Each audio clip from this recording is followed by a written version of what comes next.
নমস্কার বন্ধুরা, কেমন আছো সবাই? আশা করছি সবাই খুব ভালো আছো। আর আজকের নতুন একটি ভিডিওতে তোমাদের সবাইকে জানাই অনেক অনেক স্বাগত।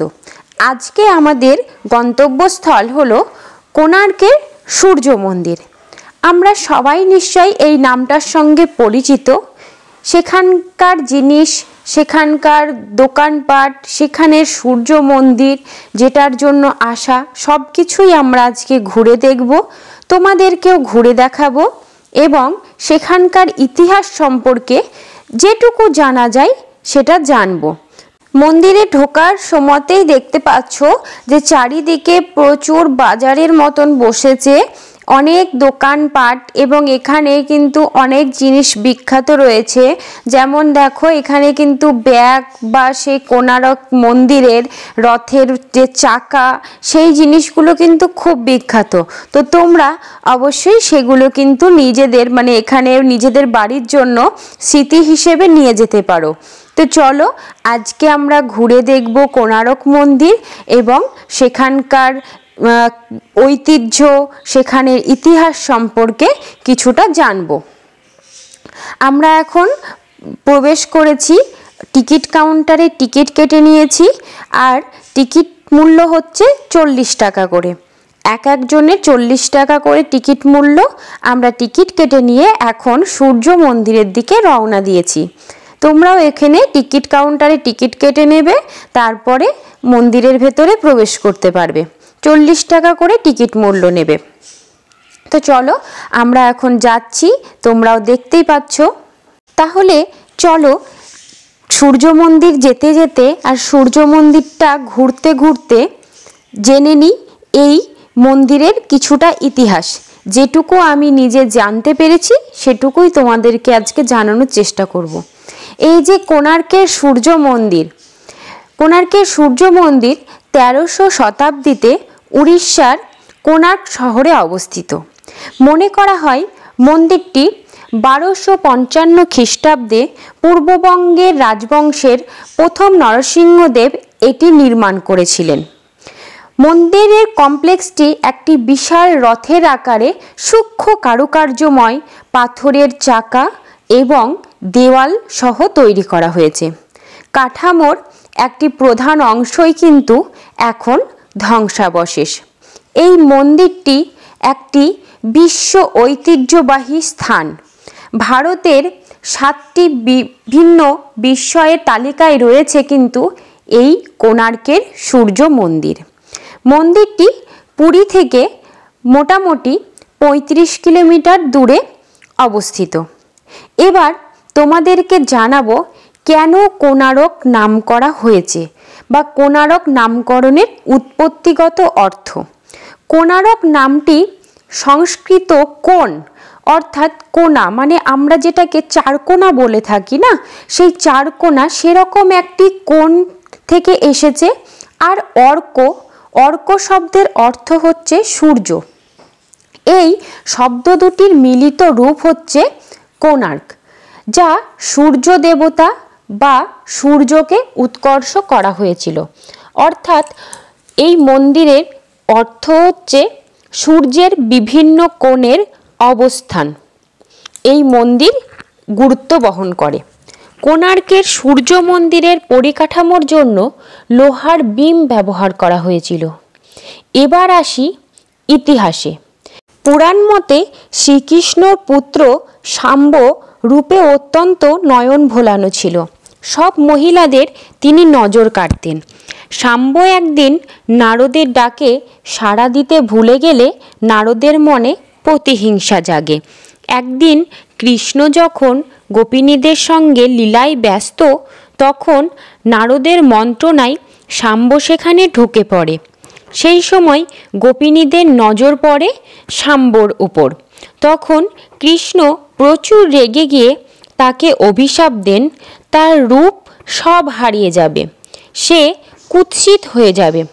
তখন মনের দুঃখে কাঁদতে কাঁদতে কোণার্কের সমুদ্র তীরে এসে সূর্যদেবকে কঠোর তপস্যায় মুগ্ধ করে নিজের হারানো রূপ ফিরে পায়। তখন শাম্ব সমুদ্র তীরে এই মন্দির প্রতিষ্ঠা করেন।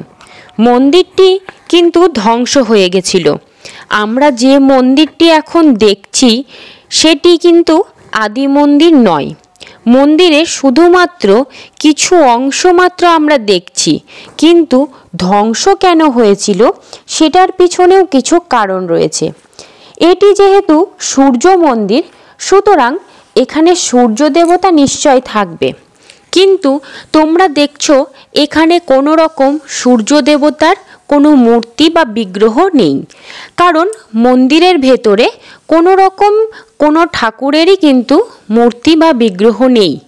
কিন্তু মন্দিরের ভেতরে সূর্য দেবতার এক বিশাল বিগ্রহ ছিল, এখন তা নেই এবং ধীরে ধীরে এখন অনেকটাই মন্দিরের অংশ ধ্বংসপ্রাপ্ত। তার কারণ প্রথমত বাংলার সুলতান সুলাইমান খানের সেনাপতি কালাপাহাড়ের আক্রমণে সূর্য মন্দির প্রথম ধ্বংসপ্রাপ্ত হয়। উড়িষ্যার ইতিহাস অনুযায়ী কালাপাহাড় 1508 খ্রিস্টাব্দে কোণার্ক আক্রমণ করে। দ্বিতীয়ত নরসিংহদেব মুসলিম মেয়েকে বিয়ে করার জন্য উড়িষ্যা থেকে বহিষ্কৃত হন, তাই তিনি নিজেই এই মন্দিরকে ধ্বংস করে ফেলেন। তৃতীয়ত 1626 খ্রিস্টাব্দে খুরদার তৎকালীন রাজা পুরুষোত্তম দেবের নরসিংহদেব এই মন্দিরের সূর্যদেবের মূর্তিটি পুরীর জগন্নাথ মন্দিরে নিয়ে যান। সেখানে একটি পৃথক মন্দিরে সূর্য ও চন্দ্রদেবের বিগ্রহ স্থাপন করা হয়। শুধু বিগ্রহ নয়, তিনি এই মন্দির থেকে অনেক কারুকার্য করা পাথর পুরীর মন্দিরে নিয়ে যায়। এমনকি নবগ্রহ পথ নামক একটি বিশাল প্রস্তরখণ্ডও তিনি পুরীতে নিয়ে যান। মারাঠার শাসনকালে কোণার্ক মন্দির থেকে অনেক ভাস্কর্য ও প্রস্তরখণ্ড পুরীতে নিয়ে যাওয়া হয়েছিল। 1979 সালে কোণার্ক থেকে অরুণ কুম্ভ নামে এক বিশাল স্তম্ভ পুরীতে নিয়ে গিয়ে সেখানের মন্দিরের সিংহদ্বারের সামনে স্থাপন করা হয়। এই সময় মারাঠার প্রশাসন কোণার্কের নাট মন্দিরটি অপ্রয়োজনীয় ভেবে বা অপ্রয়োজনীয় মনে করে ভেঙে ফেলেন। সূর্যদেবের বিগ্রহ অপসারণের পর এখানে ধীরে ধীরে পুজো এবং আরতি প্রায় বন্ধ হয়ে যায়। চতুর্থত পর্তুগিজ জলদস্যুদের ক্রমাগত আক্রমণের ফলে কোণার্ক বন্ধ করে দেওয়া হয়।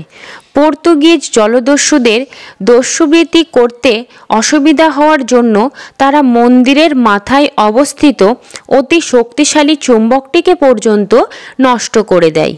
এরপরেই এই মন্দির তার সকল ঐতিহ্য হারিয়ে পরিত্যক্ত অবস্থায় পড়ে থাকে। মন্দিরের অনেক অংশ বালির নিচে চাপা পড়ে যায়। মন্দির এবং তার আশেপাশের এলাকা ঘন অরণ্যে ছেয়ে যায়। বন্য জন্তুরাও এখানে বাসা বাঁধতে শুরু করে। জলদস্যু ও ডাকাতের আস্তানায় পরিণত হয়ে যায় ধীরে ধীরে কোণার্কের এই সূর্য মন্দির। দিনের বেলায় এই আলোতেও এই মন্দিরে সাধারণ মানুষ আসতে ভয় পেত, রাতের বেলা তো অনেক দূরের কথা। কলিঙ্গ নীতিতে নির্মিত এই মন্দিরের চূড়াগুলি হলো পিরামিড আকৃতির। মন্দিরের উচ্চতা প্রায় 857 ফুট, কিন্তু বেশিরভাগটাই এখন বালির নিচে চাপা পড়ে গেছে। মন্দিরের দেওয়াল এখনও 200 ফুট উঁচু। এই মন্দিরটি ধূসর বেলে পাথরে রথের আকারে তৈরি করা হয়েছে। সমুদ্র থেকে উঠে আসা সূর্যদেবের বিশাল রথ, সামনে 7 জোড়া ঘোড়া।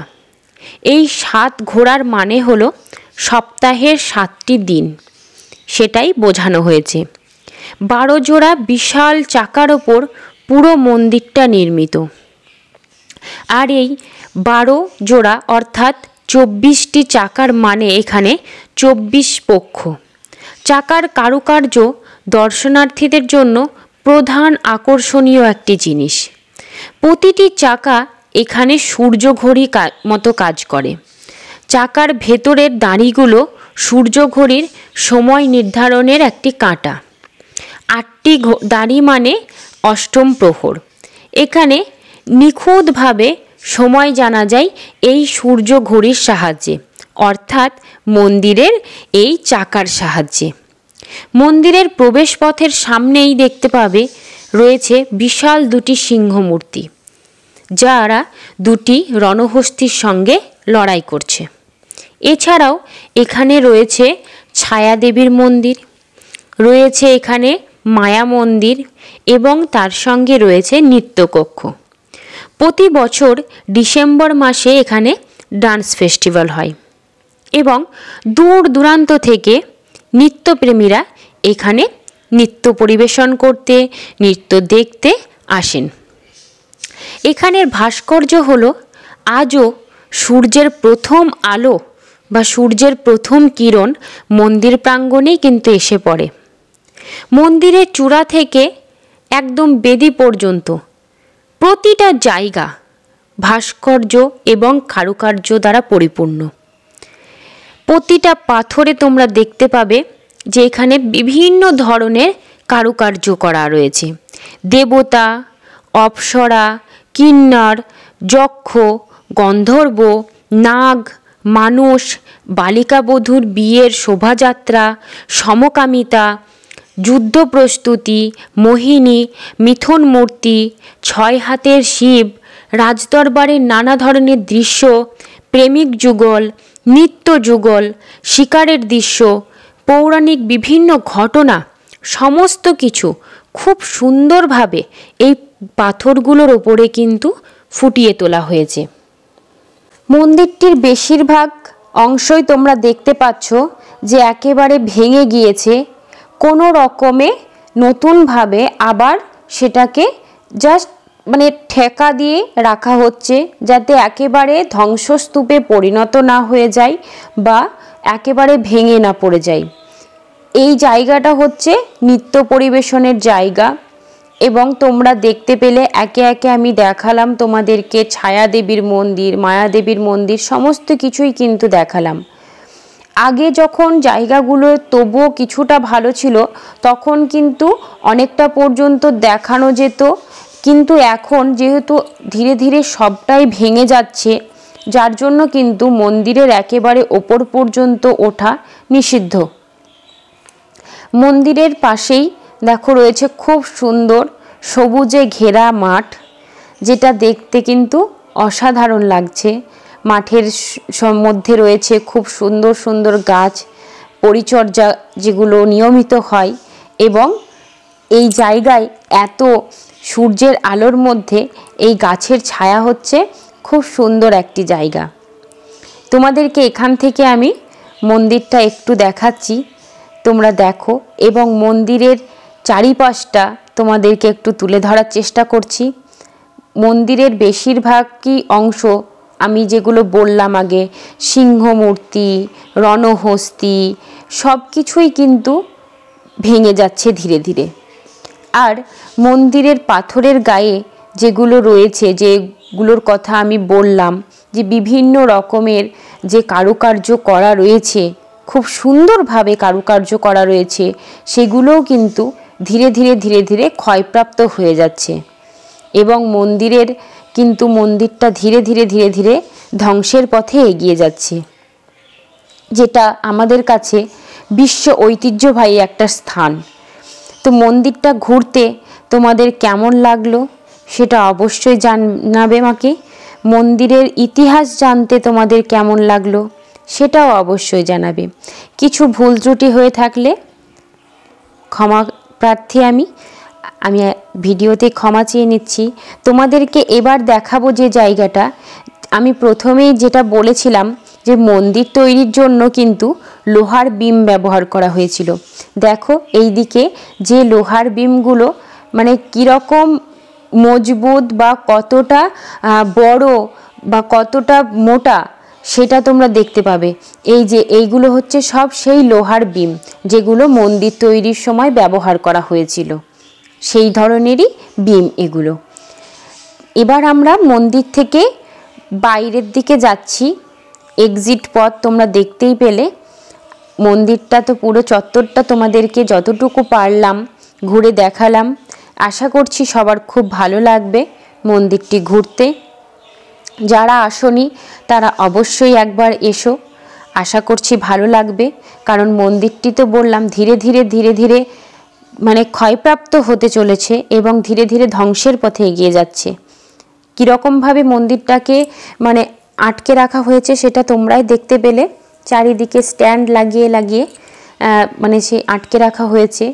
আমরা এখন বেরিয়ে যাচ্ছি মন্দির থেকে, এবং মন্দির থেকে বেরোনোর পথেও এদিকে ছোট ছোট কিছু মন্দির রয়েছে, সেগুলোও তোমরা দর্শন করে নেবে। মন্দিরের এক্সিট পথ দিয়ে বেরিয়ে আসবে, তাহলে এদিকেই রয়েছে। তো আমরা এখন সেগুলোই দর্শন করব। এবং মন্দিরের বাইরে কিন্তু খুব সুন্দর যে দোকানপাটগুলো বসেছে সেগুলোও কিন্তু খুব সুন্দর রয়েছে। মন্দিরের পাশেই একটা জগন্নাথ মন্দির রয়েছে। সূর্য মন্দির যদি দেখতে আসছো কেউ, তাহলে সেই জগন্নাথ মন্দিরটা যেন বাদ দিও না, কারণ অনেকেই ছোট মন্দির তো বোঝা যায় না, সেহেতু ভুলে যায়। এখানে রয়েছে নবগ্রহ মন্দির। এই যে নবগ্রহ মন্দির সবাইকে আমি একটু দেখাচ্ছি। আমরা আর ভেতরে প্রবেশ করিনি, একেবারে আমরা এটা দিয়ে দর্শন করে তারপরে কিন্তু এই সাইড দিয়ে বেরিয়ে যাব, কারণ এটা হচ্ছে বাহির পথ রয়েছে। তো তোমরা নবগ্রহ মন্দিরও দর্শন করলে। তারপরে মন্দিরটা থেকে বেরিয়ে গিয়ে যেটা বলছিলাম যে জগন্নাথ মন্দিরটাও কিন্তু অবশ্যই দর্শন করে নিও, কারণ অনেকেই সূর্য মন্দির দেখতে এসে জগন্নাথ মন্দিরটা বলে খেয়াল থাকে না। তো জগন্নাথ মন্দিরটাও কিন্তু খুব সুন্দর। আমি অন্য একটি ভিডিওতে দেখিয়েছি তোমাদেরকে সে জগন্নাথ মন্দিরটা ঘুরিয়ে, সেটা তোমরা আমি ডেসক্রিপশানে লিঙ্ক দিয়ে দেবো, তোমরা দেখে নিতে পারো, আমার চ্যানেলে রয়েছে। আমরা কিন্তু খুব সুন্দরভাবে জগন্নাথেরও দর্শন করেছিলাম সেই মন্দিরটাতে। আর তোমরাও কিন্তু দর্শন করে নেবে। যদি সূর্য মন্দির দেখতে আসছো তাহলে অবশ্যই জগন্নাথ মন্দিরটাও দর্শন করে নেবে। আর সূর্য মন্দির তোমাদের কেমন লাগলো ঘুরতে সেটা অবশ্যই জানাবে। এখন এসে দেখলাম যে অনেকগুলো জায়গায় কিন্তু ভেঙে পড়ে গেছে, বা অনেক জায়গায় এখন মানে নিষেধ, যে জায়গায় ওঠা বা যে জায়গাটায় কিন্তু আর যাওয়া যাচ্ছে না, কারণ ধীরে ধীরে ভেঙে যাচ্ছে, বা ধীরে ধীরে মানে এত মানুষের চাপ ওখানে দেওয়া যাবে না। তো সেই জন্যই বলবো যে সবাই অবশ্যই একবার ঘুরে যাও। আশা করছি সবাই ভালো রাখবে। আর আমার চ্যানেলটি যদি এই ভিডিওটি ভালো লেগে থাকে সেটাও লাইক করো। আর আমার চ্যানেলে যদি নতুন বন্ধু হয়ে থাকো তাহলে চ্যানেলটিকে সাবস্ক্রাইব করে চ্যানেলটির পাশে থেকো। আজকের এই সূর্য মন্দির বা কোণারক ভ্রমণ আমাদের এটুকুই ছিল। দেখা হবে পরবর্তী ভিডিওতে।